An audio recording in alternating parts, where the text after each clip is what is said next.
Почитувани ученици, наставници и родители.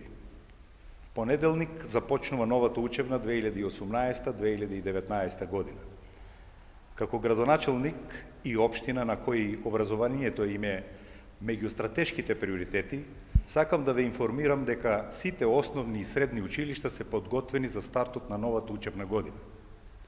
Во текот на летниот распуст, во дел од училиштата каде што имаше потреба, извршени се повеќе градежни зафати и санирање на недостатоците, со што се обезбеди солидни услови за изведување на квалитетен воспитно-образовен процес.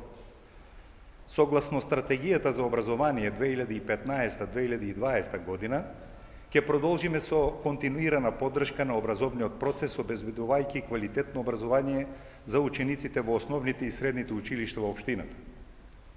На почетокот на новата учебна година, најмногу му се радуваат првачињата, тие за прв пат ќе седнат во училишните клупи. Радува фактот што оваа година нивниот број е поголем во однос на минатата година. Лани, до 31. август 2017 година, во прво оделение во општинските основни училишта биле запишани 499 ученици, а годинава, заклучно со 24. август, се запишеле вкупно 560 ученици, 288 машки и 272 женски. Од нив, 461 ученик се запишеле во матичните основни училишта, а останатите 99 запишени се во подрачните училишта.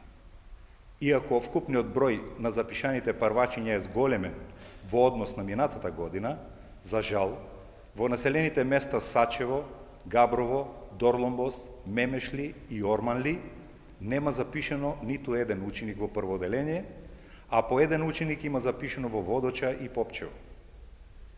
Во новата учебна година, за прв пат во средношколските клупи ќе седнат и 890 ученици запишени во прва година во трите средни општински училишта. Ја користам оваа прилика да ги информирам родителите дека за прв пат од оваа нова учебна година во просториите на клон 2, Градинка парк, ќе почне да функционира целодневен престој на деца на возраст од 6 до 10 години. Со децата ќе работи едуциран персонал, воспитувачи за оделенска настава, а пријавувањето е во тек. Со ова задоволуваме уште едно барање на родителите кои подолго време потенцираа дека во Струмица има потреба од формирање група за целодневен престој. На сите ученици во основните и средните општински училишта им посакувам многу успех во новата учебна 2018-2019 година.